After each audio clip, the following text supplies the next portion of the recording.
Abril de 1912 marcó una de las tragedias más terribles de la historia del mundo. El barco insumergible, la cúspide de la ingeniería de la época, el enorme Titanic, se hundió. En esa oscura noche sin luna, el transatlántico tuvo varias oportunidades de salvar a sus pasajeros. Había otro barco a pocos kilómetros que podía haber salvado al Titanic, pero no lo hizo. No era un barco fantasma, y no es una leyenda o una teoría, sino una realidad documentada. Hay registros y declaraciones de testigos que lo confirman. Pero, ¿por qué no ayudó? Averigüemos lo que ocurrió aquella noche analizando los acontecimientos desde 3 puntos de vista diferentes. Comencemos por la versión del Titanic. 11:30 de la noche. La luna se esconde detrás de nubes negras. La visibilidad es muy pobre. Todo está en calma en el Titanic. Bajo la indicación del capitán, el operador de comunicaciones se mantiene en contacto con tierra firme a través de la radio. En ese momento, un extraño irrumpe en la frecuencia e interrumpe la comunicación del operador. No está claro qué es o lo que este extraño quiere o de qué habla. El operador no intenta averiguarlo, solo le grita y le exige que se desconecte. La conexión se interrumpe. A las 11:40 de la noche, el Titanic choca con un iceberg. El hielo rompe el casco. El agua comienza a inundar las cubiertas inferiores. De momento nadie ha entrado en pánico. 20 minutos después, a medianoche, la tripulación envía una señal de auxilio por radiofrecuencia. Pocas personas comprenden la gravedad de la situación. Después de otros 20 minutos, a las 12:20, comienzan a descender botes salvavidas con pasajeros. A las 12:25, reciben una respuesta a la señal de socorro. Se trata del RMS Carpathia. Su capitán informa que ya están navegando a máxima velocidad hacia el Titanic.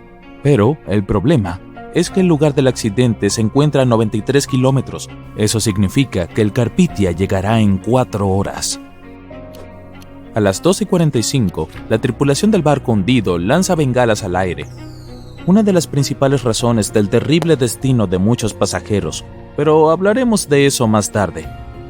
90 minutos más tarde, la cubierta del Titanic se destroza y el barco se hunde. A las 4:10, el Carpathia llega finalmente al lugar del naufragio. Los miembros de la tripulación hacen esfuerzos heroicos para salvar a toda la gente y se llevan a 705 sobrevivientes. En ese momento, aparece otro barco, el SS Californian. El Carpathia navega hacia la costa de Nueva York con toda la gente rescatada, y el Californian se queda en busca de pasajeros, pero solo encuentra restos. Este barco estaba a pocos kilómetros mientras el Titanic se hundía en las aguas heladas. Podría haber salvado a estas personas, pero no hizo nada. Su capitán, Stanley Lord, cometió uno de los actos más terribles que un marinero puede hacer. No ayudó a un barco que se hundía. Cuando el mundo se enteró, Lord fue detestado por todos. No pudieron presentar cargos contra él, y el juicio no lo condenó, pero su carrera se arruinó por completo, ya que ninguna otra compañía marítima quiso contratarlo. A pesar de ello, jamás confesó su culpabilidad.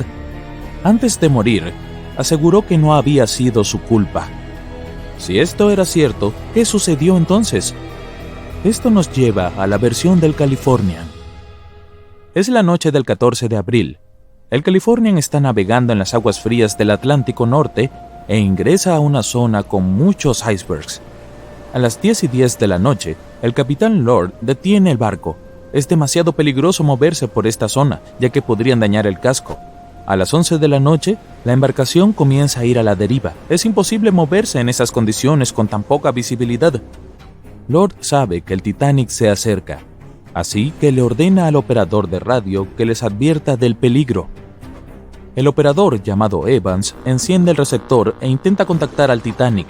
Dedica unos 30 minutos a la tarea. Por fin la conexión es estable. En ese momento el operador de radio del Titanic está hablando con tierra firme. Evans interrumpe esta conversación e intenta advertir al barco sobre los icebergs. El operador no entiende las palabras de Evans. Está molesto con él, ya que acaba de interrumpir el canal de una manera descarada, por lo que le grita y corta la conexión. Cansado, Evans apaga el auricular e informa a sus supervisores del incidente. La reacción del capitán ante esta noticia sigue siendo un misterio.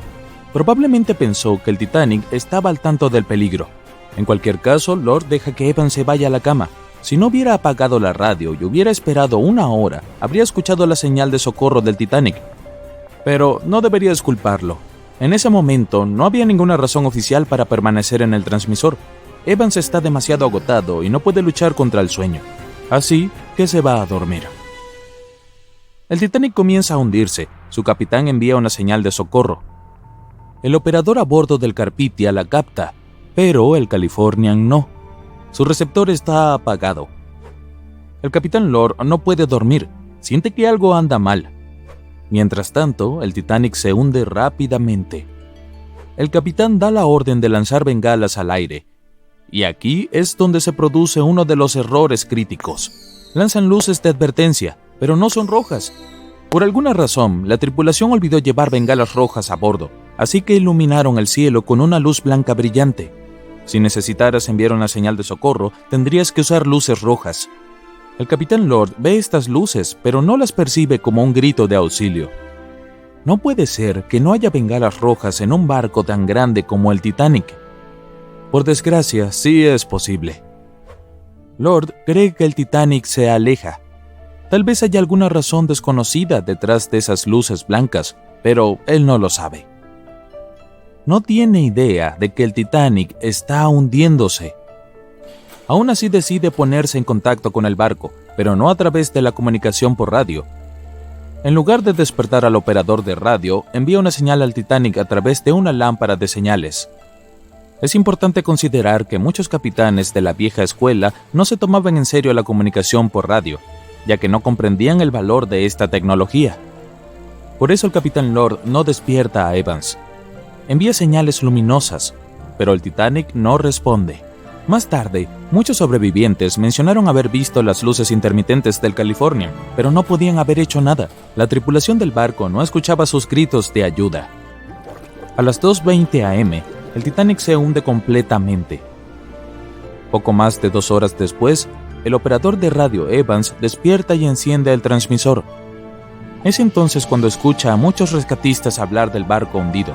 Evans entiende todo y se lo comunica al capitán. En ese momento, el Californian se dirige inmediatamente al lugar del naufragio. Allí se encuentran con el Carpathia, que navegaba hacia Nueva York con los sobrevivientes a bordo. El Californian se queda navegando y buscando gente, pero no encuentra más que restos del naufragio.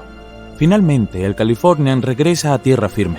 Las noticias sobre el barco que podría haber salvado al Titanic se extienden por todo el país, y el juicio comienza.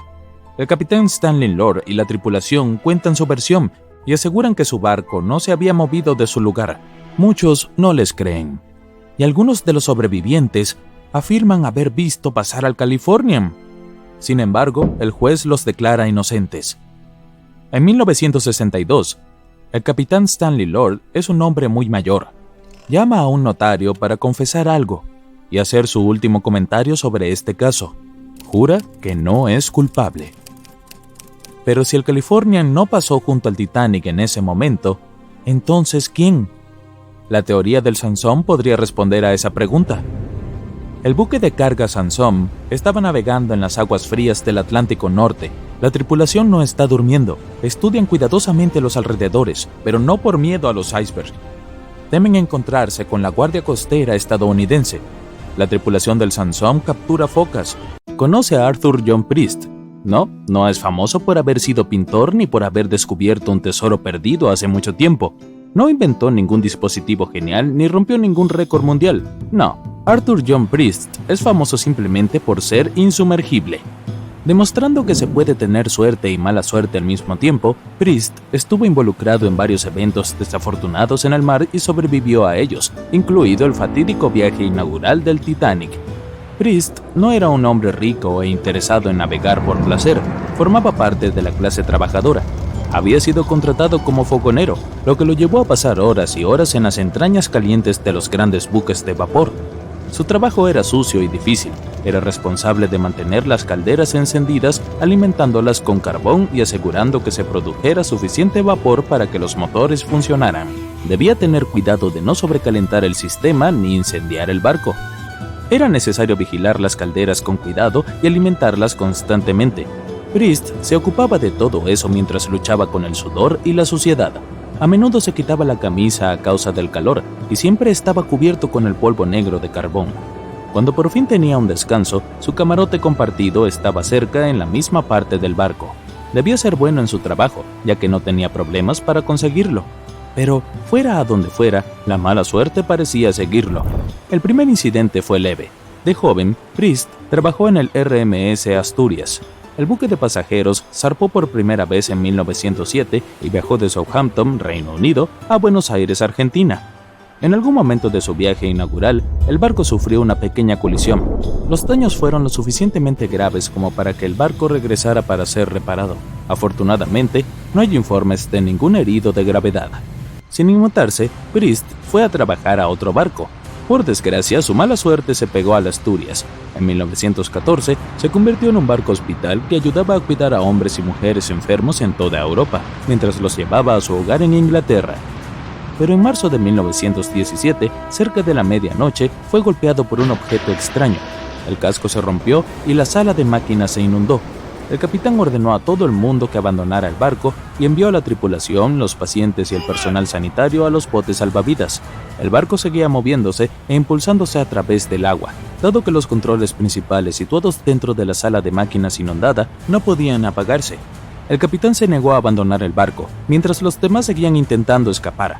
Logró dirigir el Asturias hacia Bullhead, donde finalmente tocó tierra y evitó hundirse.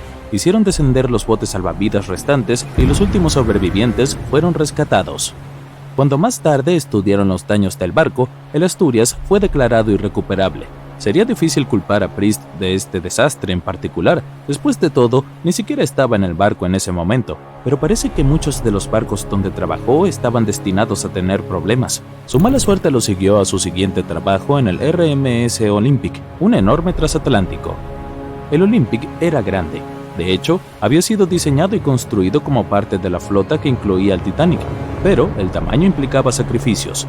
El Olympic era excelente a la hora de moverse en una dirección, pero muy difícil de manejar cuando debía girar. Era septiembre de 1911. El Olympic intentaba alterar su curso. El Hawke, un barco más pequeño que navegaba cerca, no le dio al buque más grande el espacio suficiente para maniobrar, y los dos chocaron. Como el Hawke estaba diseñado para hacer frente a posibles enfrentamientos en el mar, su proa reforzada atravesó al Olympic. Aparecieron dos grandes cortes en el costado del transatlántico. El eje de la hélice estaba muy torcido, y lo peor de todo, el agua comenzó a entrar al barco. De alguna manera el Olympic llegó a la orilla sin hundirse, y nadie resultó gravemente herido.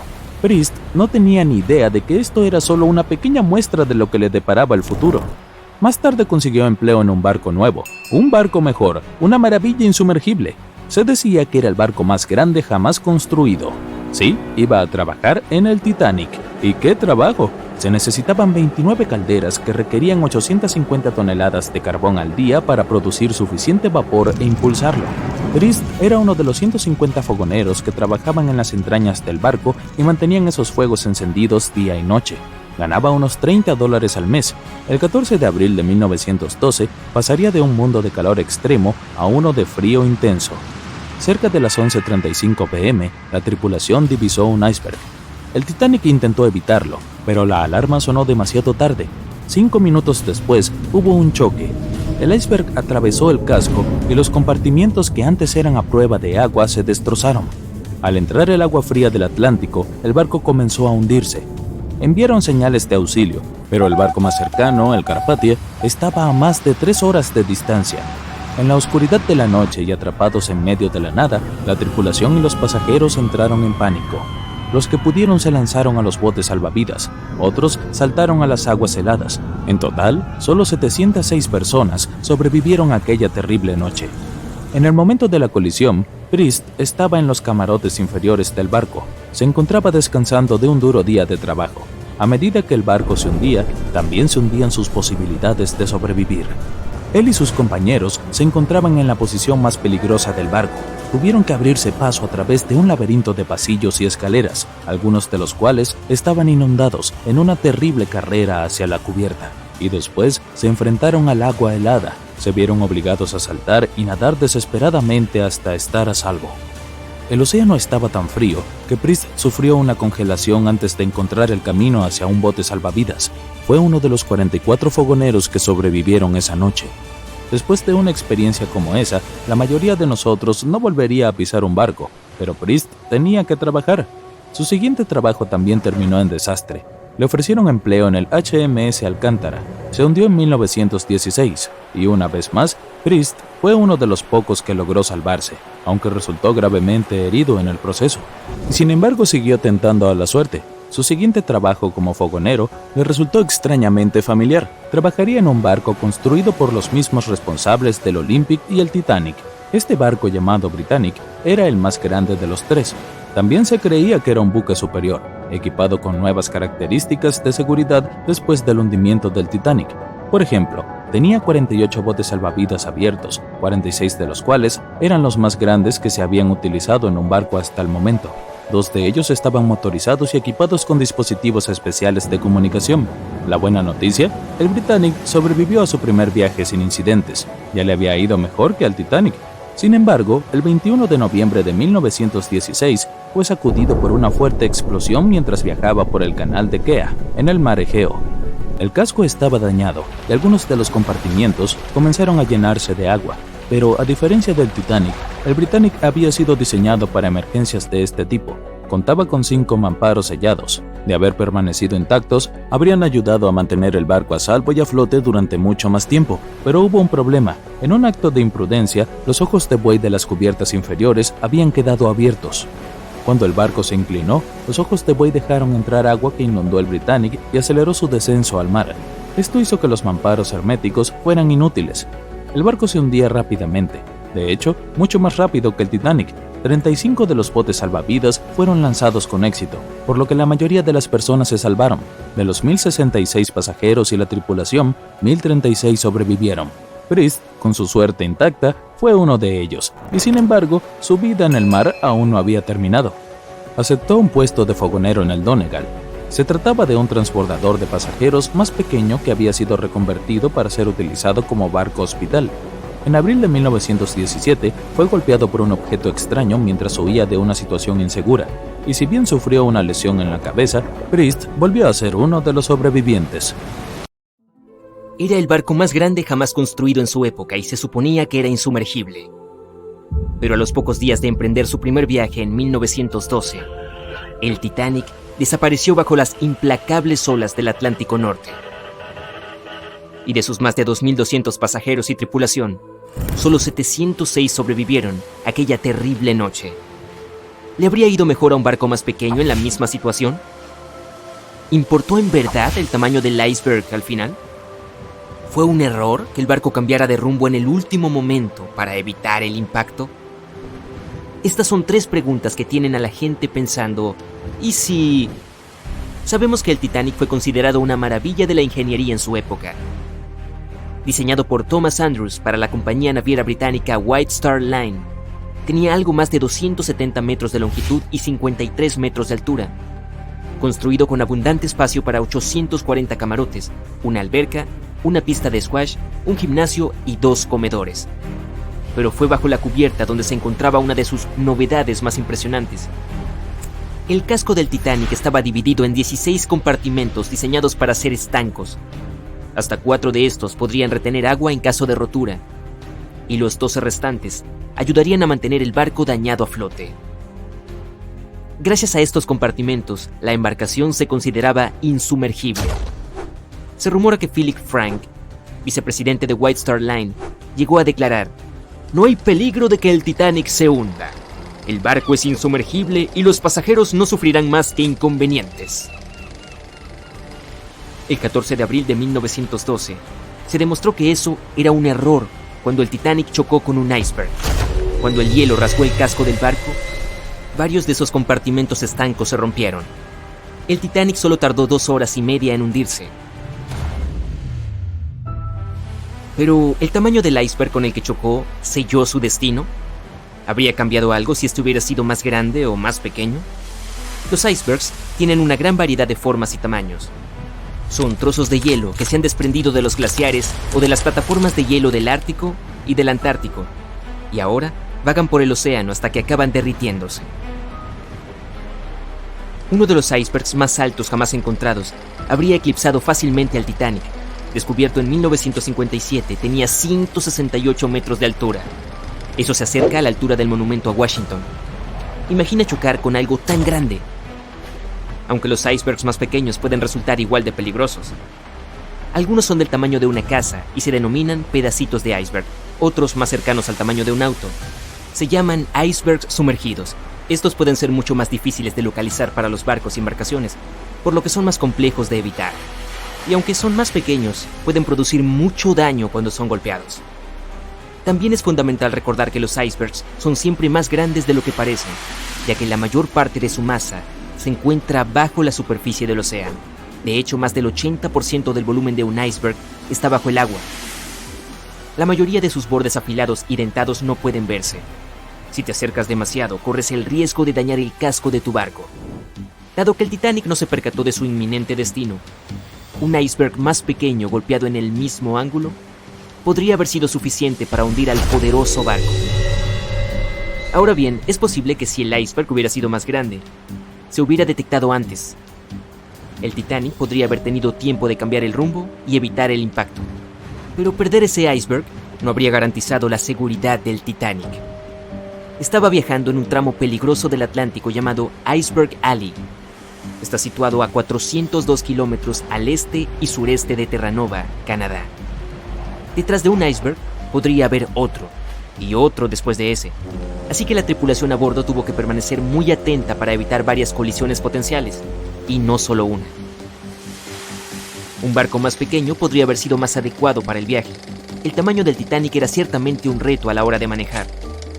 De hecho, acababa de salir de su muelle en Southampton, cuando estuvo a punto de colisionar con otro transatlántico más pequeño, el SS New York, perdiéndolo por solo 0,6 metros. Es evidente que este gigantesco buque de vapor no estaba hecho para maniobrar rápidamente en espacios reducidos. Un barco de ese tamaño necesitaba tiempo y espacio para cambiar de rumbo. Pero cuando se trata de barcos contra icebergs, el tamaño de la nave no siempre importa. El Islander era un barco de vapor diseñado para recorrer el paso interior de Alaska. En el verano de 1901, chocó con un iceberg que abrió un agujero en la parte delantera o la proa del barco. El buque no se hundió de inmediato y la tripulación trató de ponerlo a salvo. Al final, la proa se sumergió por completo y la popa se levantó y salió del agua. El barco no tardó mucho más en hundirse por completo. De los 168 pasajeros y miembros de la tripulación, 128 sobrevivieron y se perdieron $3 millones en oro. El Islander tenía un casco de 73 metros, por lo que era casi una cuarta parte del tamaño del Titanic. Y ese menor tamaño no pareció ser de mucha ayuda para evitar una colisión con un iceberg. Y luego estaba el Hans Hedtoft, en 1959, también conocido como el Pequeño Titanic o el Titanic danés. Fue calificado como el barco más seguro a flote. Tenía 83 metros de largo y 95 personas a bordo. Al igual que el verdadero Titanic, el Hans Hedtoft estaba diseñado específicamente para hacer frente a todo lo que el mar pudiera arrojarle. Además de su doble fondo de acero, tenía una proa blindada y 7 compartimentos estancos. ¿Cómo podría hundirse un barco así? Pero podía, y lo hizo. Estaba en su primer viaje regresando a Copenhague, cuando tuvo problemas. El 30 de enero chocó con un iceberg. Se envió una alerta SOS, pero cuando el Johannes Cross llegó para ayudar, el Hans Hedtoft no estaba en ningún lado. La única prueba de su existencia fue un cinturón salvavidas que fue arrastrado a la orilla en Islandia, 9 meses después. Una vez más, el tamaño más pequeño del barco no jugó a su favor. Un menor tamaño del Titanic no habría garantizado un viaje seguro en 1912. El último ¿qué hubiera pasado si? Se refiere a la elección de último momento cuando se divisó el iceberg y sonó la alarma. En primer lugar, el Titanic podría intentar detenerse por completo, pero esto no era una opción, ya que el barco necesitaba 800 metros para hacerlo, y el iceberg estaba a solo 274 metros de distancia. En segundo lugar, el Titanic podía intentar evitar el iceberg alejándose de él. Esto fue lo que el capitán ordenó. Pero el intento fue infructuoso, resultando en un profundo corte en el casco del barco. La última opción, chocar con el iceberg de frente. ¿Pero esto habría cambiado algo? La respuesta es un intrigante quizá. Algunos piensan que una colisión frontal habría salvado al Titanic. En este escenario se habría limitado el daño a la parte delantera del barco, en lugar de que el iceberg desgarrara el casco y comprometiera varios de los compartimentos estancos. Solo 4 de ellos se habrían roto. Esto hubiera significado que los otros podrían haber hecho su trabajo de mantener el Titanic a flote. El barco podría haberse atascado, sin poder moverse, pero hubiera permanecido sobre el agua hasta que llegara la ayuda. Esto hubiera proporcionado a un barco como el Carpathia el tiempo suficiente para llegar al lugar del accidente y poner a salvo a la gente a bordo. Uno de los diseñadores del Titanic, Edward Wilding, hizo una afirmación similar durante una investigación sobre el hundimiento. Sostuvo que la mayoría de las personas habrían sobrevivido a un choque frontal y que el Titanic en sí mismo no se habría hundido. Sin embargo, otros no están de acuerdo. En primer lugar, los mamparos especiales del Titanic se diseñaron específicamente para proteger al barco de colisiones con otros buques, no con icebergs. Estos compartimentos se arrugaban en caso de impacto, absorbiendo parte de la fuerza, mientras que el otro barco absorbía el resto. Aunque los daños seguirían siendo importantes, los mamparos restantes mantendrían al barco a flote. Pero un iceberg no tiene la misma flexión en una colisión que la que experimentaría con otro barco. La mayor parte de la fuerza sería absorbida por el Titanic, lo que provocaría mayores daños en el barco. Peor aún, el impacto se llevaría a través de toda la longitud de la nave. Los remaches reventarían, las costuras se romperían, los compartimentos se inundarían velozmente y el barco se hundiría aún más rápido, con lo que habría menos supervivientes. En cualquier caso, como ocurre con la mayoría de los "y sí", nunca sabremos realmente la respuesta.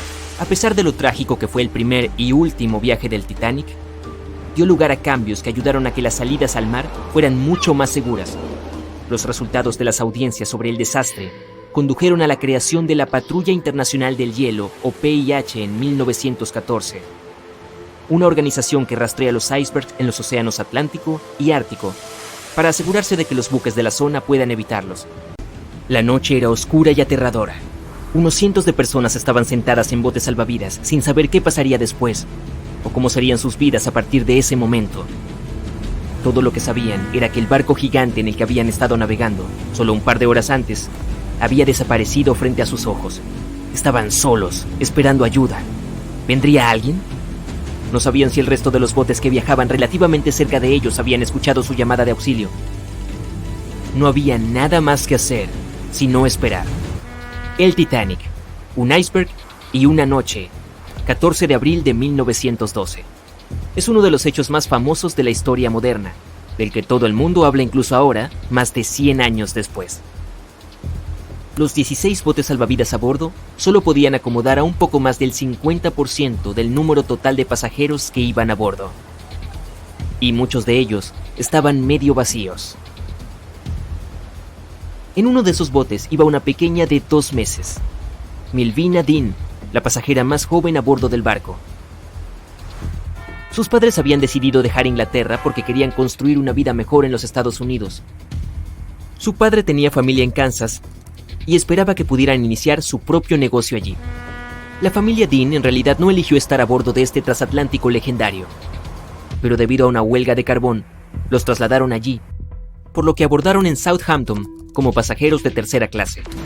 El padre de Milvina sintió el momento en el que el barco chocó contra el iceberg durante esa noche fría y aparentemente pacífica. Inmediatamente subió a investigar. Cuando vio que la gente estaba en pánico y que los miembros de la tripulación estaban dando advertencias sobre el peligro real de la situación, corrió a su cabina para buscar a su esposa. Le dijo que vistiera a los niños y que subiera rápidamente a la cubierta. Los tripulantes dieron la orden de preparar los botes salvavidas y empezar a trasladar allí primero a mujeres y niños. Era una oportunidad para que al menos algunos miembros de la familia se pusieran a salvo. Milvina, su madre y su hermano se subieron al bote salvavidas número 10.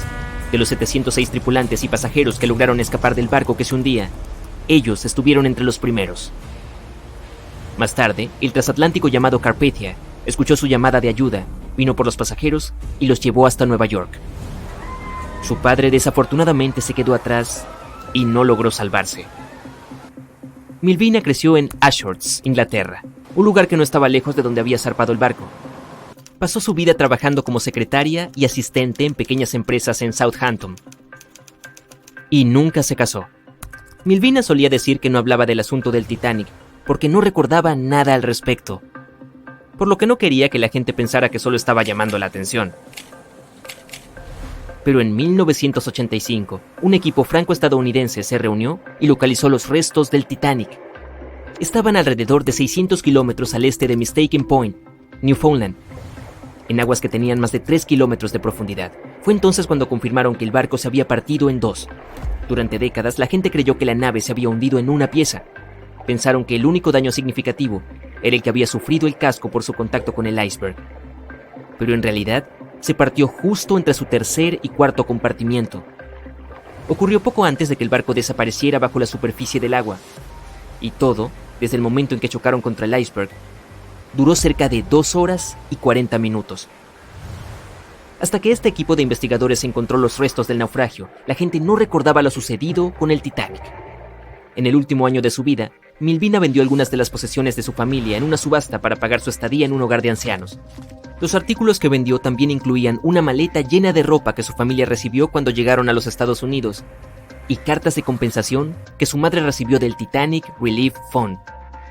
Las cartas de compensación describen la ayuda financiera que recibieron ciertos pasajeros que habían perdido a sus seres queridos.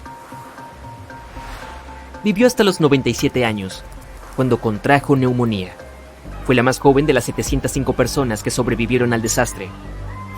El Titanic era el barco más grande del mundo. Como era tan grande, algunos pensaron que la embarcación debería haber tenido 4 chimeneas de escape, pero Thomas Andrews, el hombre que diseñó el barco, creía que solo eran necesarias 3. Entonces el Titanic tenía una puramente decorativa. 2.200 personas estaban a bordo cuando el barco se hundió. Había 908 tripulantes y el número máximo de personas a bordo era de 3.500. Como probablemente viste en la película, había diferentes clases de pasajeros. La riqueza total estimada de los que iban en primera clase era de unos $500 millones, y los investigadores estimaron que objetos por valor de 6 millones se hundieron en el fondo del océano junto con el barco. En primera clase, este transatlántico era un lugar de lujo. Tenía 4 restaurantes, 2 bibliotecas, 2 peluquerías, salas de lectura y un cuarto oscuro fotográfico a bordo. También había una piscina climatizada, pero solo los pasajeros de primera clase podían usarla, al precio de un chelín por vez. El barco también tenía baños turcos y baños eléctricos, y los pasajeros podían usar cada uno por 4 chelines. El costo de construir este enorme barco fue de $7,5 millones, pero eso fue en 1912. Hoy serían cerca de 200 millones. Los boletos de primera clase costaban $2.560 en ese momento, lo que equivale a $61.000 en la actualidad. ¿Qué obtendrías en estas costosas cabinas? Una sala de estar, 2 dormitorios, 2 vestidores y un baño. ¿Pagarías tanto por esos lujos? Los equipos de investigadores aún no han explorado muchas áreas del Titanic. Todavía es muy difícil acceder a ellas con los vehículos submarinos. Había un simulacro de bote salvavidas programado para el mismo día en que se hundió el barco, pero fue cancelado por alguna razón.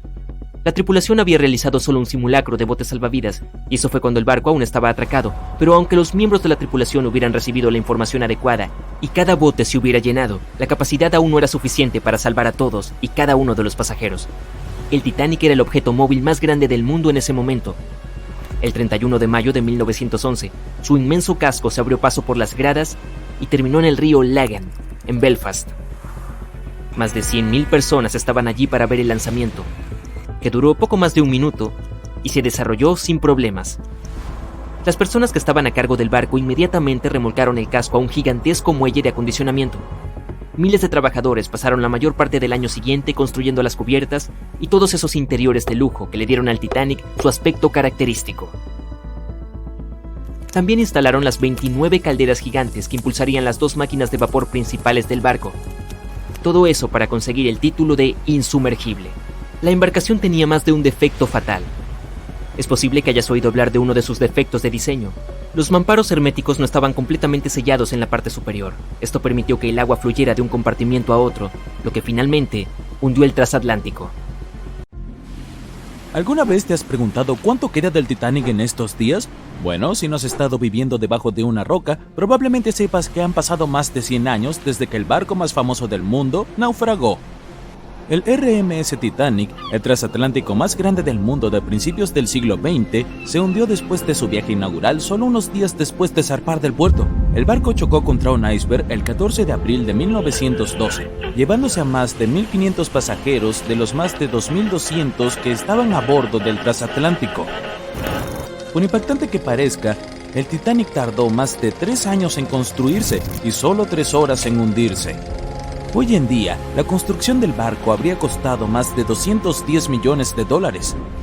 Fue visto por última vez en la superficie del Atlántico a las 2:20 de la madrugada, y durante muchas décadas nadie más lo volvió a ver. No fue hasta 1985 cuando el oceanógrafo Robert Ballard descubrió el paradero del barco, y algunas partes del Titanic volvieron a ser visibles. Uno de los primeros descubrimientos realizados por la expedición de Ballard fue que el barco se partió por la mitad antes de hundirse. Las primeras misiones exploratorias al fondo del océano, donde ahora se encuentra el Titanic, solo podían ver el casco y la cubierta del barco. Según Ballard, el objetivo principal de esta misión era comprender cómo evitar que las ruinas se deterioraran. Otro objetivo era recuperar la ingente cantidad de objetos personales esparcidos por el fondo marino. El explorador dijo más tarde que la vista allí abajo era tan impactante como conmovedora. En el campo de escombros que había alrededor del naufragio, el oceanógrafo descubrió muchos objetos pequeños y artículos personales, y llevó unos cuantos a la superficie. Había zapatos, algunos más elegantes que otros, piezas de ropa que pertenecieron a la tripulación, y también estaban las enormes hélices. Si en la superficie resplandecían y brillaban, en el fondo del océano estaban incrustados en la arena y cubiertos por ella. Ballard señaló que el área donde se esparcieron los utensilios de cocina medía más de 1,6 kilómetros de largo. Había suficientes platos, ollas y sartenes para llenar toda una cocina industrial. Por primera vez, la secuencia de animación en 3D revelan imágenes emocionantes. Las simulaciones muestran la evolución del Titanic desde que zarpó en 1912 hasta el estado actual de sus ruinas. Pero las simulaciones no fueron suficientes para el explorador de aguas profundas James Cameron, quien imaginó viajar al corazón del naufragio por primera vez en la historia del barco. Sí, el mismísimo James Cameron, que resulta ser el director de la famosa película sobre el transatlántico. Ya ha buceado 33 veces para visitar los restos del Titanic. Aquí tenemos algunas curiosidades divertidas para ti. El director dice que su verdadera pasión siempre ha sido el océano, y que desde niño quería estudiar el mar. Dirigir, digamos, resultó ser su trabajo diario, y cuando apareció la posibilidad de dirigir Titanic, dijo que sí, solo para poder ir a ver las ruinas del barco en la vida real. Ahora volvamos al naufragio. Según James Cameron, no fue suficiente que los investigadores accedieran solo al exterior del barco. Necesitaban entrar, analizar y fotografiar lo que quedaba de los pomposos interiores del otrora transatlántico más grande del mundo. Cameron pilotó un innovador vehículo robot equipado con cámaras. Ayudó a revelar espacios en el Titanic que nadie había visto antes desde que el barco tocó fondo. Los baños turcos, por ejemplo, aún tenían sus paredes de azulejos en pie, casi en su totalidad. Estos baños eran exclusivamente para los pasajeros de primera clase. Estaban situados juntos a la piscina y el comedor de tercera clase y fueron diseñados en el estilo morisco. Las personas que descansaban allí solían tener mantas y pedían a los meseros lo que necesitaran. Si las imágenes antes del desastre eran asombrosas, ahora tienen una arista diferente cuando todo lo que ves en ella está oculto debajo de la superficie del agua. Otro descubrimiento impactante fue el mástil del barco. Si miramos el Titanic, en su gloria previa al hundimiento, el mástil llamaba mucho la atención. Situado en la proa del enorme barco, el mástil mantenía unidos los cables de transmisión del sistema Marconi, un sistema de telegrafía inalámbrica. Allí también se encontraba la bandera mercante británica que ondeaba en el Titanic. El mástil estaba a una altura de un poco más de 30 metros y estaba equipado con un nido de cuervo. Hoy en día, el mástil está irreconocible. Invadido por la corrosión, se derrumbó. El nido del cuervo también se rompió. Ahora podemos ver por qué el Titanic de hoy en día es un verdadero tesoro para los exploradores.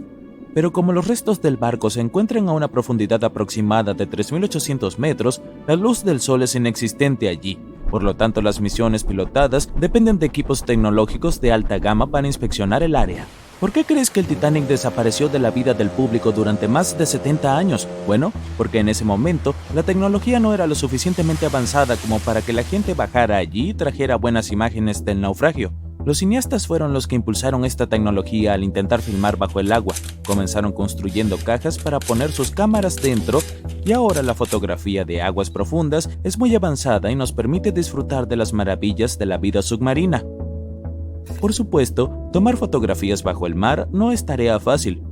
Por un lado, para soportar esa increíble presión, los submarinos deben ser realmente fuertes y tener paredes gruesas, de no menos de 28 centímetros. Además, los exploradores deben saber cómo filmar y fotografiar cuando casi no hay luz. Había otra cosa que hizo que documentar el Titanic fuera aún más difícil. Cuando los científicos encontraron el barco, estaba cubierto de bacterias de color rojo que dificultaban aún más tomar buenas fotografías. Da la casualidad de que el color rojo no se refleja bien bajo el agua, lo que es muy lamentable para los fotógrafos. Por esta razón, los vehículos operados por humanos que bajan a recorrer las ruinas están equipados con potentes dispositivos de iluminación. Cuando ves algunas partes del barco desde lejos, parece como si hubiera cera de color marrón rojizo goteando sobre las ruinas del Titanic. Pero en realidad, estas estructuras con forma de carámbano son colonias de microorganismos. Cuando el barco se hundió, trajo consigo una enorme cantidad de bacterias que antes no existían en el fondo del océano. Pero ahora, estas bacterias, junto con las condiciones extremas del fondo del océano, se han convertido en una combinación desastrosa para las ruinas del barco. Estas colonias rojas de microorganismos en realidad se alimentan de hierro y acero, que es básicamente todo lo que queda del Titanic. Algunos de estos microorganismos son unas bacterias llamadas Holomonas titanicae.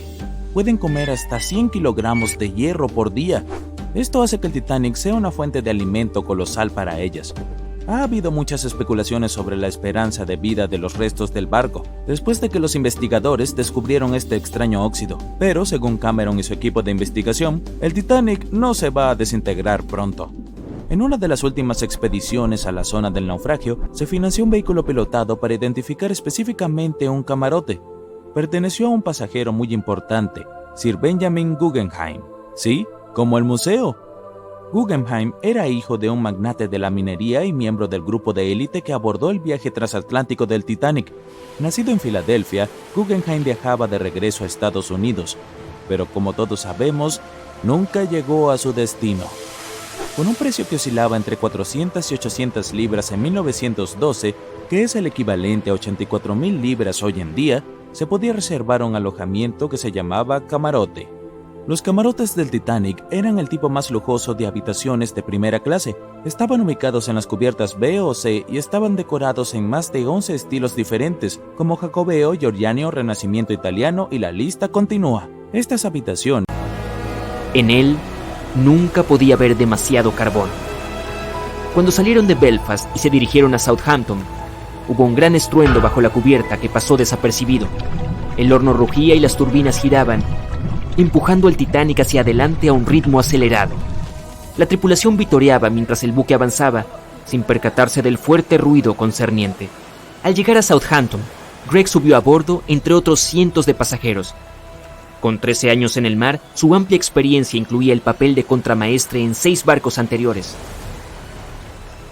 Preparado para un nuevo reto a bordo del mayor navío jamás construido, estaba deseando afrontar el siguiente desafío de su carrera.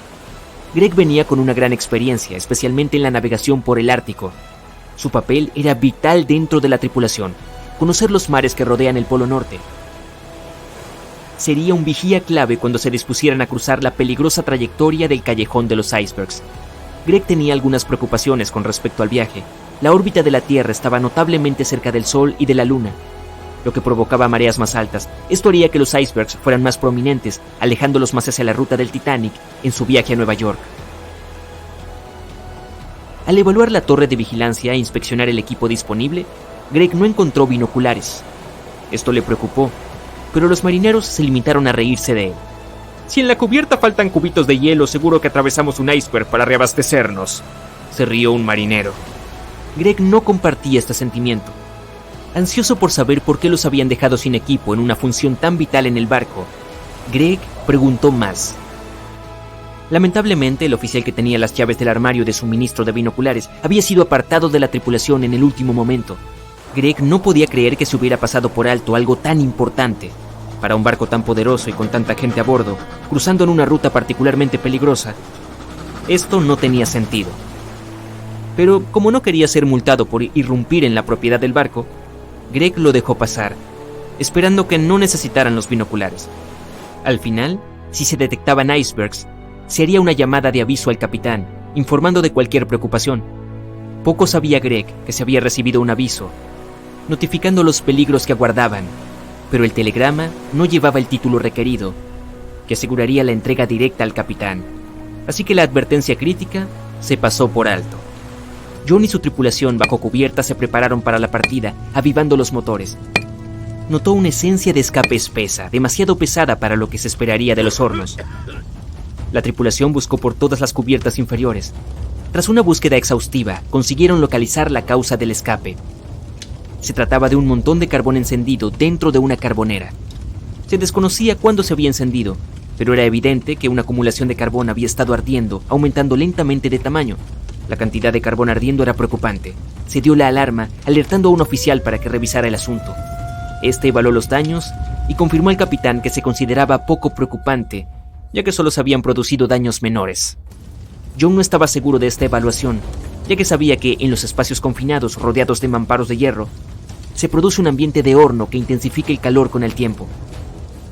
El Titanic avanzaba con fuerza, lo que no tenía sentido para John, ya que acababan de salir de Southampton.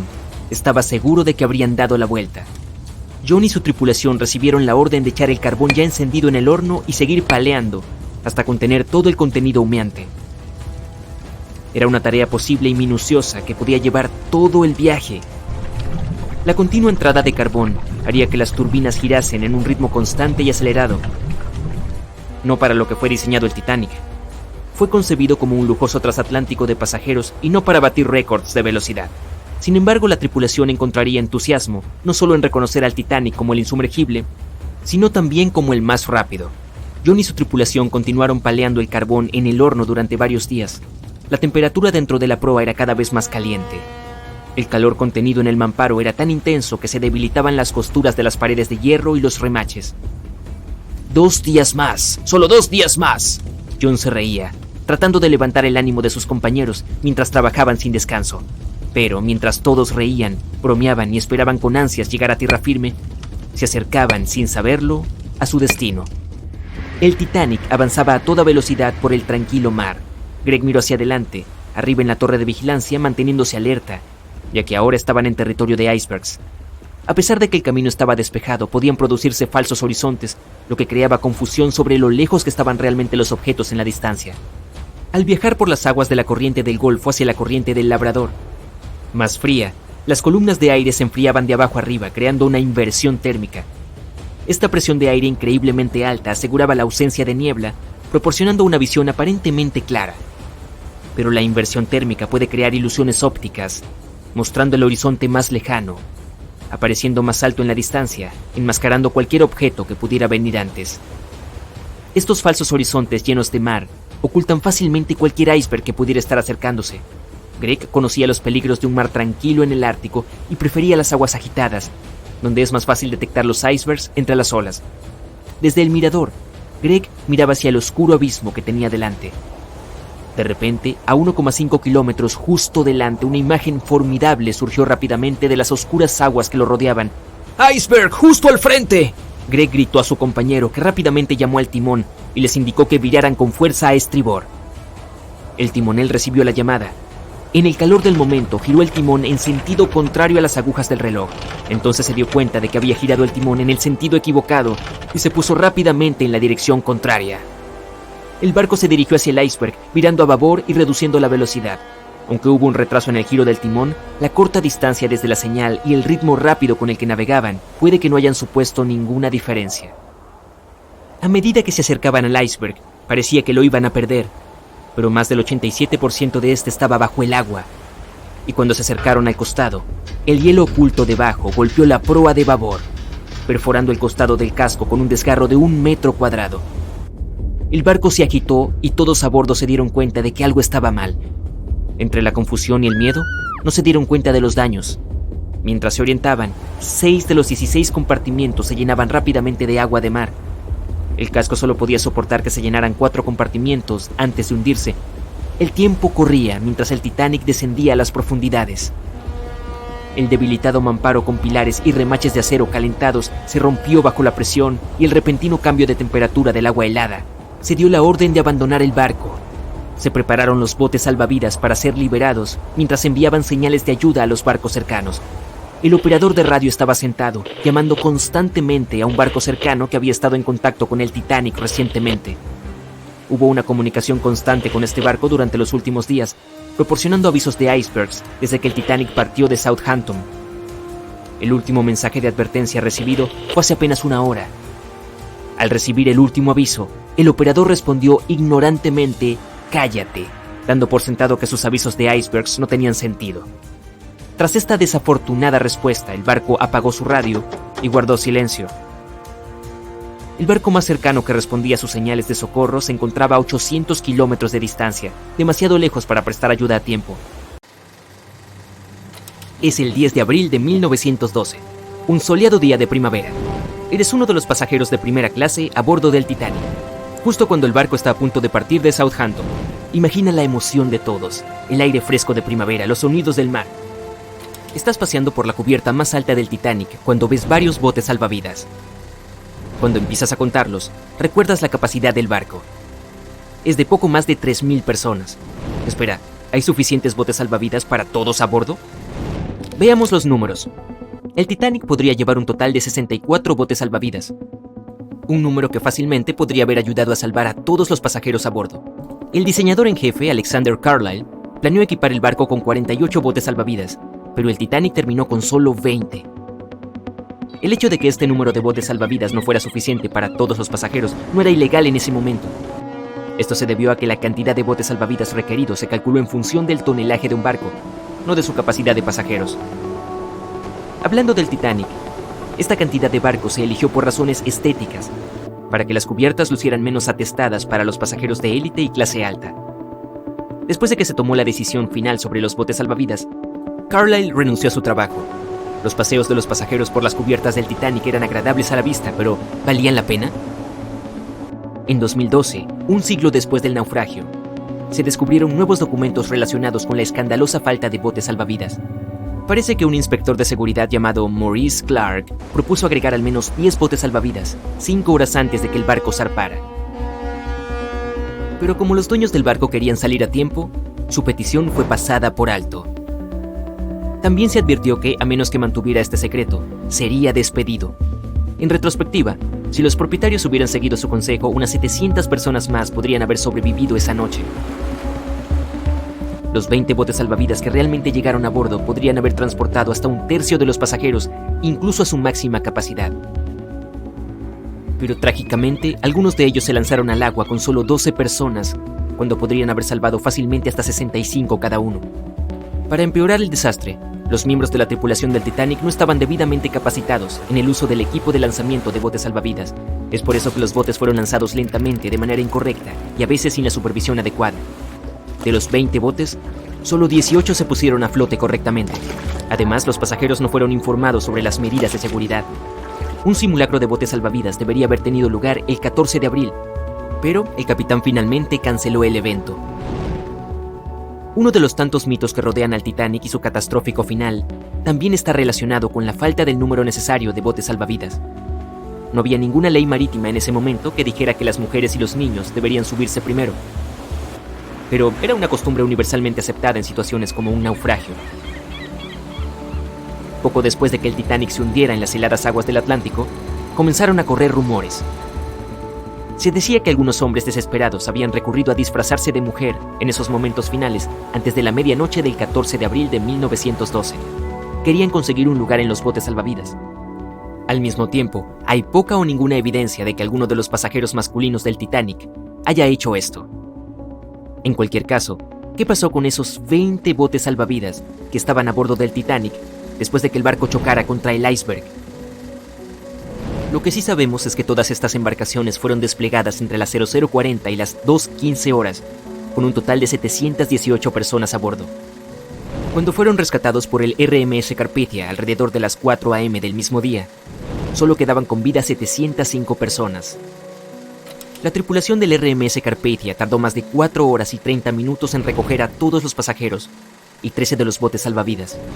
Esto fue todo lo que se le permitió llevar al barco de rescate. El resto de los botes, ahora vacíos, quedaron a la deriva en el mar. Los que sí fueron rescatados, luego fueron devueltos a White Star Line, la compañía naviera británica que operaba el Titanic. Curiosamente, después de ser devueltos, parecen haber desaparecido de los registros oficiales. La última imagen jamás tomada de los 13 botes salvavidas supervivientes fue cuando los descargaban en el puerto de Nueva York. Triste e irónicamente, allí es donde se suponía que el Titanic estaría el 18 de abril de 1912.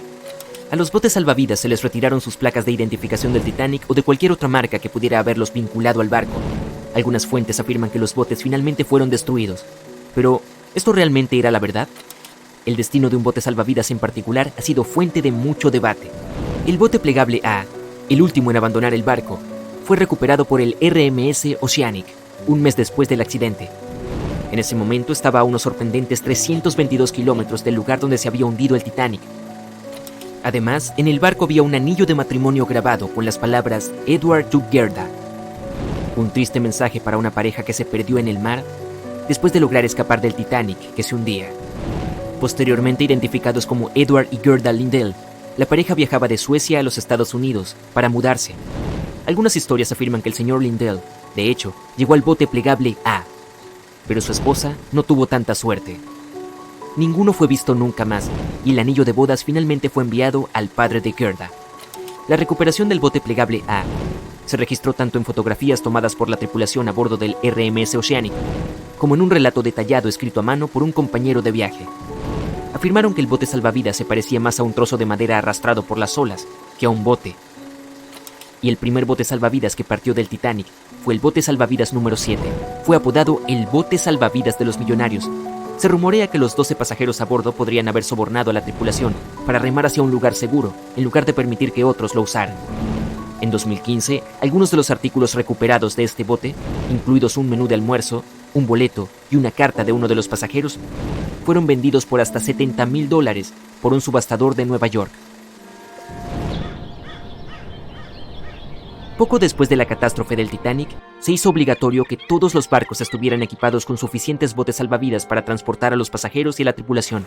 Es más probable que los botes salvavidas del Titanic, siendo un equipo relativamente nuevo en ese momento, fueran reacondicionados para ser usados en otros barcos, como el RMS Olympic, que era el hermano mayor del Titanic.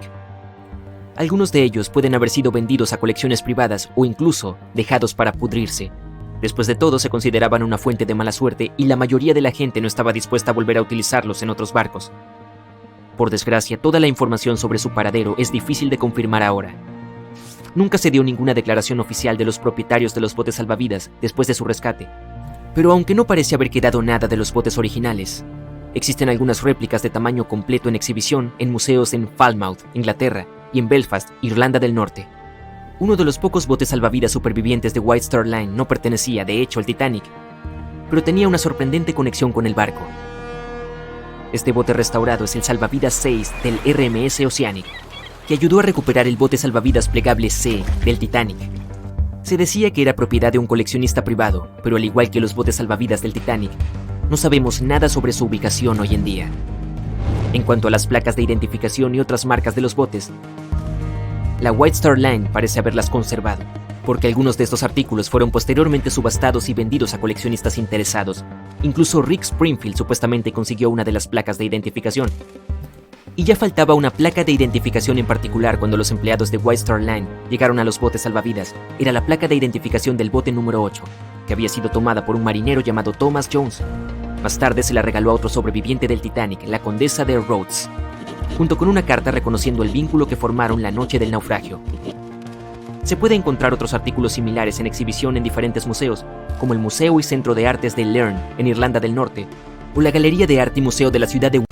Algunas personas todavía tienen miedo de navegar por esta región porque más de 50 barcos y 20 aviones han desaparecido aquí desde mediados del siglo XIX.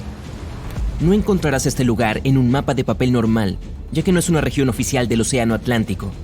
Es solo un área imaginaria de agua en forma de triángulo cerca de la costa sureste de los Estados Unidos. Ahora mismo, vamos allí para desmentir todos los mitos y cuentos de hadas sobre este lugar. La teoría más popular dice que la antigua ciudad de la Atlántida alguna vez estuvo ubicada donde está ahora el Triángulo de las Bermudas.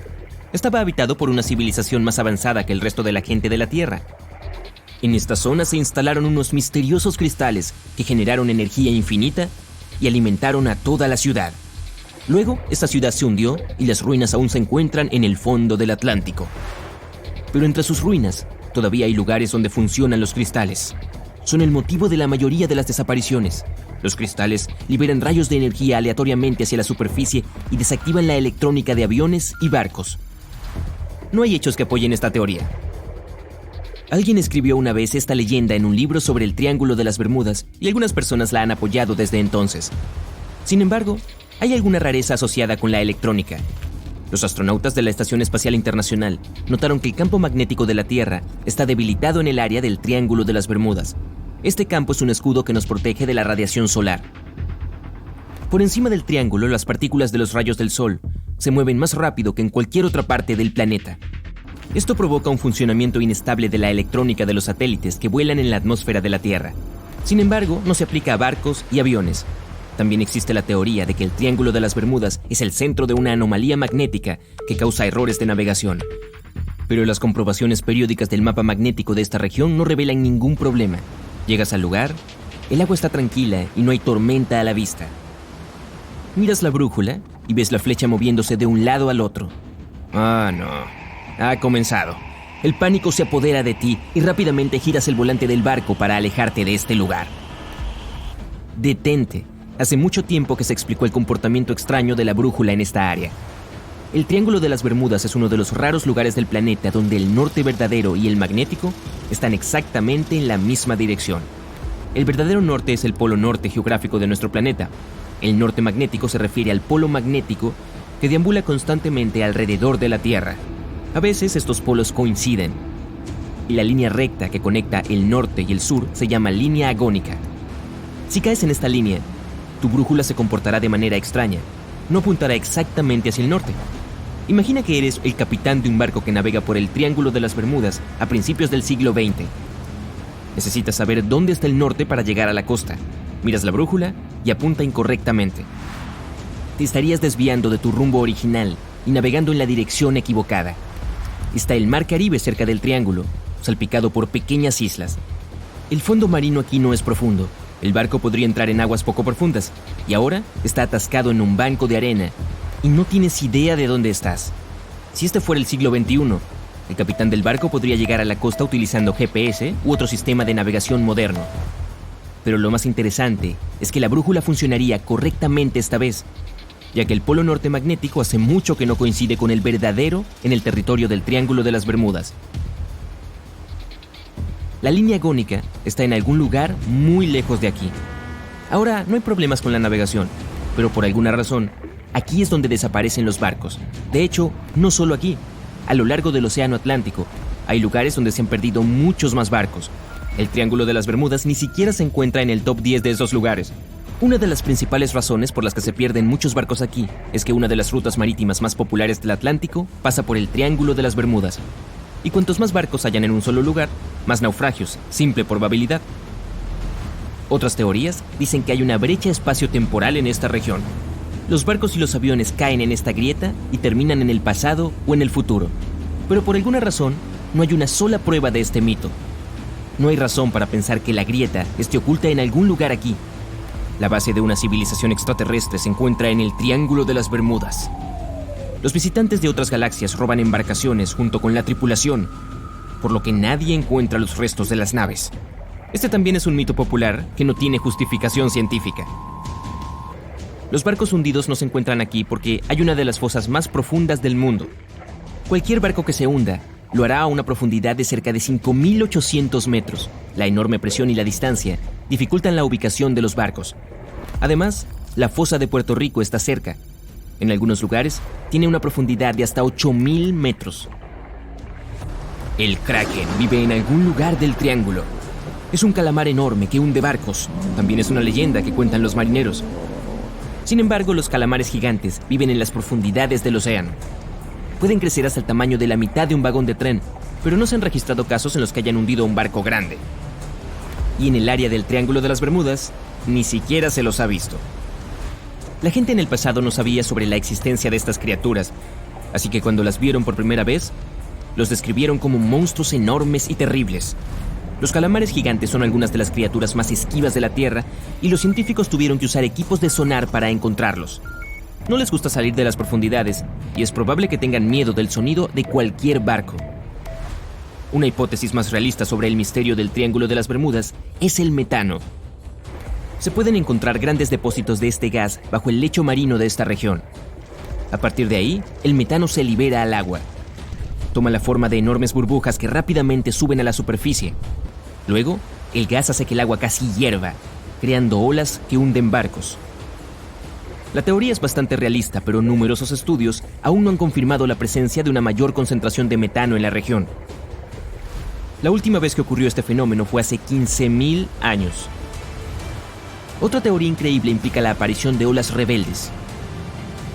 Imagina un mar claro y tranquilo, sin viento. De repente escuchas un fuerte zumbido. En solo unos segundos, una ola enorme de 30 metros de altura aparece desde la tranquila superficie y cae sobre tu barco. Algunos científicos creen que las olas rebeldes son creadas por una corriente marina superficial que choca con un fuerte viento en contra. Hay una versión que afirma que la ola nace debido a la colisión de corrientes cálidas y frías. Pero la teoría más interesante dice que las ondas están formadas por vampirismo cinético. En determinadas condiciones naturales, las olas pueden intercambiar energía cinética, y entre todas las olas, habrá una, el vampiro, que se lleve la energía de todas las demás. Cuando acumula suficiente energía, la ola vampiro la derrama. Esto explica la fuerza del impacto y su repentina desaparición. Este fenómeno se observa en todas las aguas de los océanos del mundo, pero no hay evidencia de que ocurra con mayor frecuencia en el Triángulo de las Bermudas. Si aparecieron olas rebeldes allí, no fue durante un periodo de calma. Un mar inquieto es el principal motivo de la desaparición de barcos en el Triángulo de las Bermudas. Las tormentas severas y los huracanes son frecuentes allí. Ocurre porque las Islas Bermudas son un área de alta presión que desvía las tormentas hacia el triángulo. Las enormes olas simplemente derriban los barcos y los truenos y relámpagos desactivan la electrónica de los aviones. No hay nada de misterioso en esto. Las tormentas y las desapariciones de barcos ocurren en todos los océanos, pero se hicieron muchas leyendas exactamente sobre el Triángulo de las Bermudas. Todo comenzó a mediados del siglo XX, cuando se publicó un libro que nos dice que la Atlántida se encuentra en las aguas del Triángulo. No se dio ninguna prueba, pero a la gente le gustó tanto esta teoría misteriosa que comenzaron a construir sobre ella. Si dibujas un mapa, traza una línea que conecte la isla de Bermuda, Puerto Rico, Miami y de regreso a Bermuda. ¿Qué obtienes? El infame triángulo, conocido por tragarse miles de barcos y aviones a lo largo de los siglos. Pero hay un nuevo misterio en este lugar, ya enigmático. Algo acecha en las profundidades de las aguas y está dejando pistas extrañas de su existencia. ¡Splash! Tu submarino golpea la superficie del agua. Desciende 30, 300, 600, 900 metros. Se está poniendo más y más oscuro. Las paredes del submarino crujen a medida que aumenta la presión. Más de 1400 psi. Es como el peso de un piano de cola que aprieta cada centímetro cuadrado de tu cuerpo desde todos los lados. Has llegado a tu destino. Todo lo que queda es ver a la bestia. Justo a tiempo, entre el vacío negro, ves un resplandor verde brillante en la distancia. Se está acercando. A medida que se acerca, se hace más grande. Eso es todo. La criatura que ha estado dejando extrañas marcas circulares en peces, delfines, ballenas e incluso en otros tiburones. He aquí, el tiburón cortador de galletas. No dejes que su tamaño te engañe. Puede que no sea más largo que un boliche, pero esta criatura es un parásito. Se adhiere a otros animales marinos usando sus dientes cerrados cuidadosamente dispuestos. Con un mordisco, se llena el estómago, se desprende y continúa con su día. Y su bocadillo móvil también sigue vivo. La única prueba de este encuentro, una marca en forma de galleta. No asumas que estás a salvo en tu submarino. Se sabe que estos pequeños audaces persiguen a los submarinos también. Decides no arriesgarte a que el tiburón haga un agujero en lo único que te impide ser aplastado por el agua circundante. Continúas tu viaje para encontrarte con otras extrañas criaturas que acechan en el Triángulo de las Bermudas. Al doble de profundidad encontrarás al pez dragón. A diferencia de otros habitantes de aguas profundas, estas cosas producen luz en el rango infrarrojo azul y verde, y es a lo que se adhieren otros peces. Esto le da al pez dragón una gran ventaja. Se proporciona a sí mismo una luz que otros habitantes marinos simplemente no pueden percibir. Las cosas que quieren comerse al pez dragón no pueden detectarlo tan bien como las criaturas de las que él se está alimentando. Y un habitante de las profundidades marinas verdaderamente único es el calamar vampiro. Ni vampiro, ni calamar, ni siquiera pulpo. Esta cosa es una especie única en sí misma. Tiene los ojos más grandes en comparación con el tamaño del cuerpo de cualquier animal en todo el planeta. Cuando el calamar vampiro se siente amenazado, dobla sus tentáculos hacia arriba y alrededor de su cuerpo. Esencialmente, la cosa se vuelve al revés. Otro animal que hay que evitar aquí abajo es el aterrador gusano bobbit. Se entierra en el fondo marino, dejando fuera una pequeña parte de su cuerpo. Espera la hora de la cena con sus piezas bucales abiertas en forma de pinza. ¿Qué hay en el menú? Otros gusanos y peces que pueden ser 7 veces más grandes que el bobbit. Utiliza sus 5 antenas para detectar cuando el almuerzo está lo suficientemente cerca como para atraparlo. En un instante, el gusano se lanza hacia adelante y agarra su almuerzo con sus piezas bucales. Pero aún no ha terminado. Una vez que tiene sus mandíbulas clavadas en su almuerzo, el gusano lo inyecta con veneno y lo empuja hacia la madriguera para darse un gran festín. Una de las trincheras más profundas del Triángulo de las Bermudas es la lengua del océano. Este es también el caldo de cultivo secreto de los tiburones tigre. Los reconocerás instantáneamente gracias a esas rayas grises más oscuras de tigre en sus costados. Son la segunda especie de tiburón depredador más grande después del gran blanco. Y con un tamaño grande, viene un gran apetito. Mamíferos marinos, tiburones más pequeños, rayas y tortugas verdes están en el menú. Y si alguna vez te encuentras cara a cara con un tiburón tigre, ojalá que no, recuerda esto. Puedes saber la edad del pez mirando sus rayas. Se desvanecen con el tiempo, por lo que cuanto más joven es el tiburón, más pronunciadas son sus rayas. Hay mucho zooplancton en el Triángulo de las Bermudas. Estos son generalmente pequeños organismos que son esenciales para la cadena alimentaria del océano. Pero escucha esto. Si nada se los comiera y se los dejara crecer fuera de control, el zooplancton cubriría el mundo entero en capas y capas en solo 4 meses. Y el tipo más grande de zooplancton es la medusa. Las medusas existían mucho antes que los dinosaurios. Probablemente sepas que tu cuerpo es 60% agua. En una medusa es el 95%. Entonces, si llega a la orilla, después de unas horas, la mayor parte de su cuerpo simplemente se evapora en el aire. Y también hay una medusa que vive para siempre. La medusa inmortal puede regresar a su etapa de pólipo y luego volver a crecer. Suena como algo de otro planeta, pero no es una medusa espacial. Y esas existen, por cierto. En la década de los 90, la NASA crió medusas en el espacio para ver qué les hacía la gravedad cero. Estaban bien viviendo allí en el cosmos. Sin embargo, cuando regresaron a la Tierra, tuvieron problemas para adaptarse. La anguila europea no ha estado en el espacio, pero es bastante trotamundos. Viaja desde Europa hasta el Mar de los Sargazos, donde se encuentra el Triángulo de las Bermudas. En la etapa larvaria, a veces se desplaza por el océano hasta por 3 años. También es el camaleón del mar. Con los años, la anguila europea cambia de color, pasando de translúcido amarillo y plateado metálico. Son nocturnas y reservadas. Prácticamente el compañero ideal para tener cuando asaltas el refrigerador a medianoche. Un calamar gigante de más de la mitad de la longitud de un campo de fútbol una vez llegó a una playa de Florida. Los investigadores sospecharon que este gigante provenía del Océano Atlántico, cerca del Triángulo de las Bermudas. Los calamares gigantes son los invertebrados más largos, lo que significa que no tienen columna vertebral. También tienen los ojos más grandes de la Tierra. Son tan grandes como una pelota de fútbol. Y otra criatura que se encuentra cerca del Triángulo de las Bermudas es el camarón Sterer de cueva. Eran tan buenos manteniéndose ocultos que nadie sabía de estas criaturas hasta el año 2011.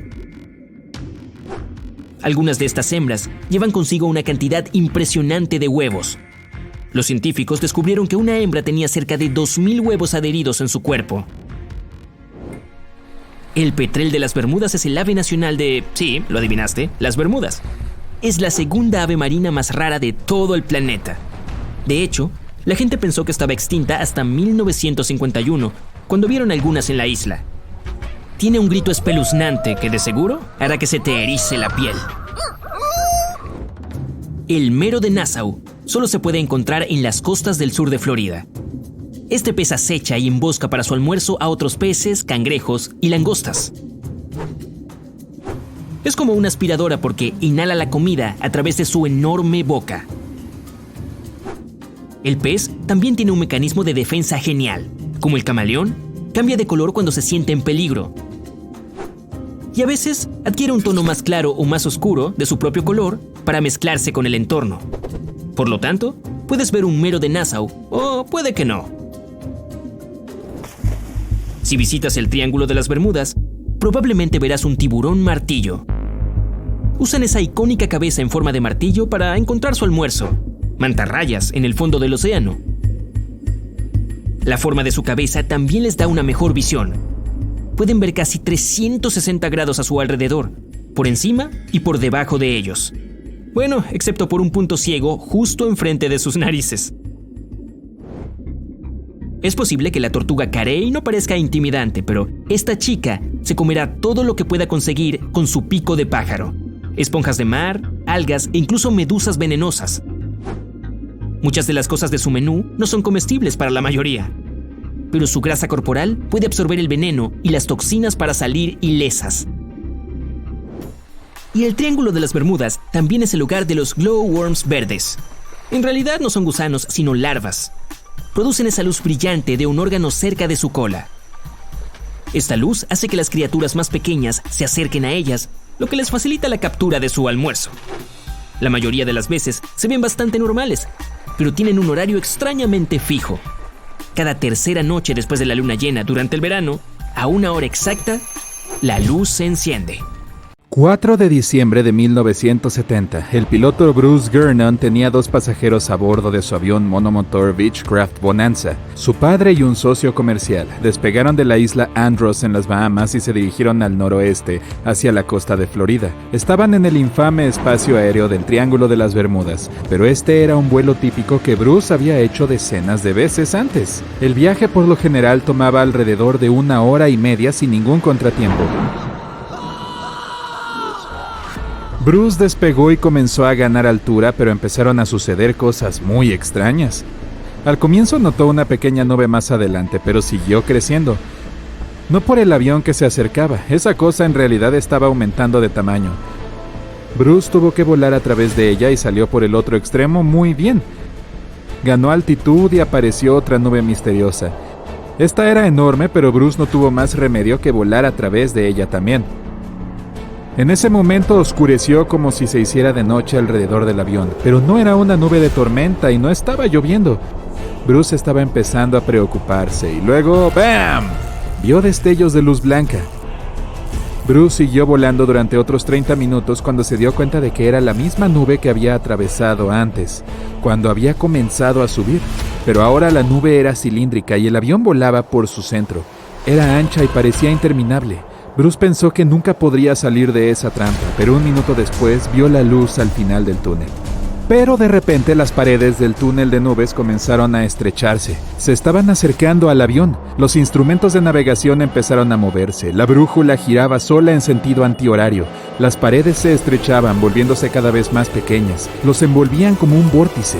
Los instrumentos eléctricos estaban locos. Bruce se estaba quedando sin tiempo. Tenía que salir rápido de ese lugar. Unos agotadores 20 segundos después, salió de esa trampa de niebla. Como Bruce describió más tarde, se sintió ingrávido durante 5 segundos mientras su avión abandonaba el túnel. Las nubes se dispersaron y ahora la nave estaba envuelta en una bruma grisácea. Los hombres dejaron escapar un gran suspiro de alivio. Inmediatamente tomó la radio y se comunicó con el control de tierra para determinar su ubicación. Pero cuando el despachador miró la pantalla verde, su rostro se congeló por la confusión. El avión de Bruce no estaba en el radar, era como si la cosa fuera invisible, pero luego el despachador dijo que la aeronave ya estaba en el espacio aéreo de Miami. Bruce estaba completamente conmocionado. No podía ser verdad. Recuerda, el viaje completo usualmente tomaba alrededor de 90 minutos, pero esta vez solo tomó 47 minutos llegar al destino. Su avión no ganó mágicamente una velocidad supersónica más allá de la velocidad máxima de crucero limitada del modelo. Esto era físicamente imposible. El despachador debía haber cometido un error, pero cuando las nubes se abrieron, Bruce vio que realmente estaba sobre Miami. El avión aterrizó de forma segura y era hora de intentar resolver este misterio. Bruce comprobó el combustible restante y su reloj. Después de un breve cálculo, solo se sintió más confundido. El avión no había consumido la cantidad de combustible que debería. Los registros de archivo muestran que ese día se registraron 84 manchas solares, así como un enorme viento solar. Esto causaría perturbaciones en la magnetosfera de la Tierra que podrían hacer saltar a los instrumentos y radares del avión. Pero hasta ahora nadie ha podido explicar cómo la aeronave llegó a Miami tan rápido. Quizá en el futuro se revele la verdad. Mientras tanto, sigue siendo otro enigma misterioso del Triángulo de las Bermudas. Hola. Hoy emprenderás un viaje a lo largo del mundo. Y si bien Phileas Fogg, ya sabes, el del libro de Julio Verne, pudo completar su recorrido en solo 80 días, no puedo prometer que tú regresarás a salvo. Sucede que el mundo actual está lleno de anomalías desconocidas. Solían registrarse solo en el Triángulo de las Bermudas, pero ahora aparecen en todas partes.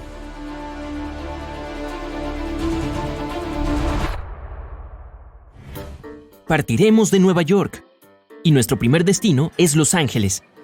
La mejor manera de llegar es en avión, pero mientras que un avión ordinario está diseñado para soportar tormentas severas, el tuyo es especial. Tu Águila de Acero tiene un revestimiento extra fuerte, un tanque de combustible más grande y una cápsula de rescate que asegurará tu supervivencia en caso de emergencia.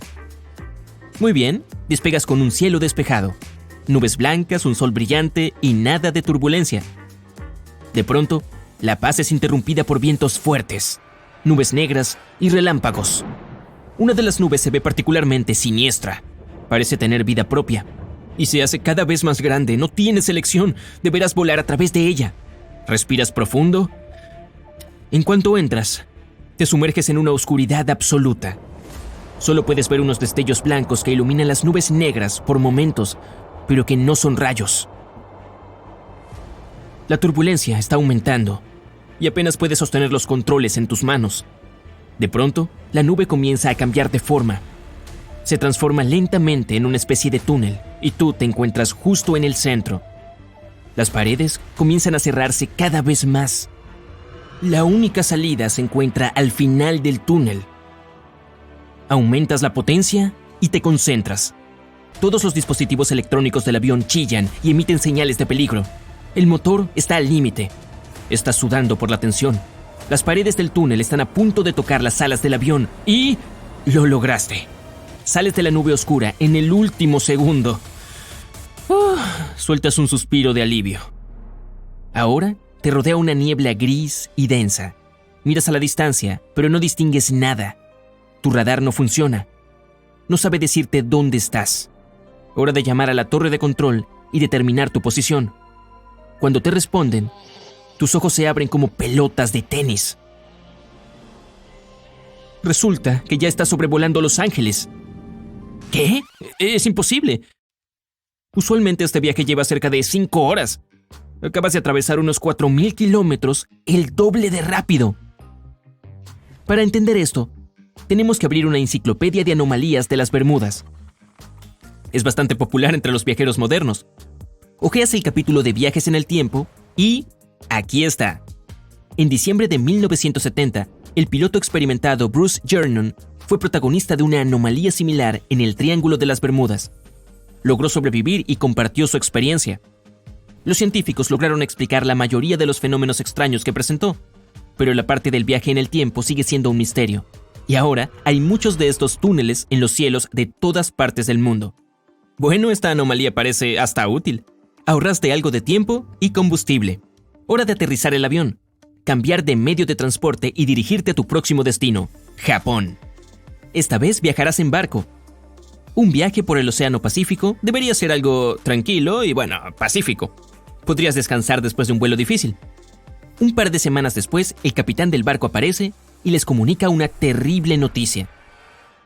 Se perdieron en medio del océano. Los pasajeros están en shock. Algunos comienzan a gritarle al capitán y a acusarlo de incompetente. En respuesta, él les enseña la brújula que debería ayudarlo a orientarse. Se ha vuelto loca. La aguja gira como si fuera el segundero de un reloj. De pronto, una idea aparece en tu cabeza. Deben haber ingresado a otro lugar famoso por sus anomalías, el Mar del Diablo. Se trata de un lugar tan místico como el Triángulo de las Bermudas, y parece marcado con puntos rojos en tu enciclopedia de anomalías. Entre 1950 y 1954, muchos barcos y cientos de miembros de tripulación desaparecieron allí sin dejar rastro. Y en 1955, Japón envió al buque de investigación Kaiyo Maru número 5 para hallar la explicación de tal fenómeno. Lamentablemente, este barco también se evaporó. Pero tú sabes que hay una anomalía electromagnética en ese lugar que hace que las brújulas se vuelvan locas. Se debe al alto contenido de metal en el suelo debajo del agua. La aguja magnética es muy sensible a esas cosas. Decides tomar cartas en el asunto y sugieres que se utilicen otros métodos de navegación. Los sistemas de radio y de navegación satelital tampoco funcionan.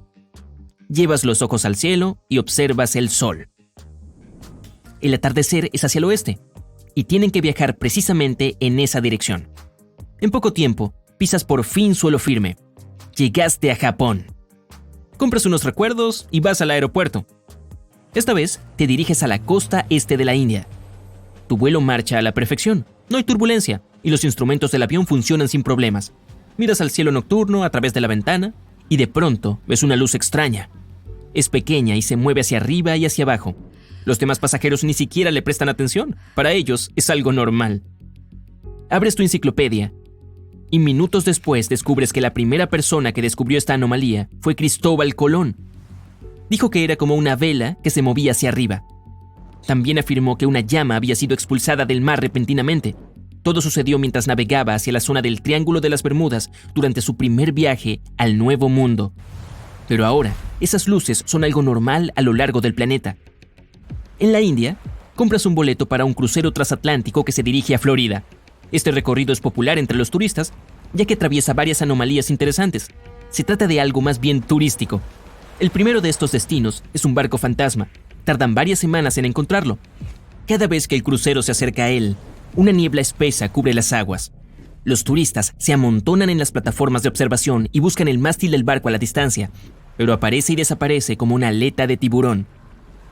Por fin logran acercarse. Sin embargo, se les pide a todos que se queden a bordo del transatlántico y que no intenten abordar el barco fantasma. Todos los turistas conocen la triste historia de la primera vez que este barco fue hallado. En 1880, el navío Ellen Austin dio con una goleta a la deriva en medio de una niebla espesa. El capitán envió a un grupo de personas a inspeccionarla y encontraron un cargamento valioso y pertenencias personales de la tripulación. Pero no había rastros de las personas. Era como si toda la tripulación hubiera desaparecido. Entonces el capitán decidió remolcar el barco fantasma al puerto para vender su cargamento. Pero en cuanto dieron inicio a su viaje, una fuerte tormenta separó a las dos embarcaciones y la goleta fantasma desapareció. Pasaron días buscándola.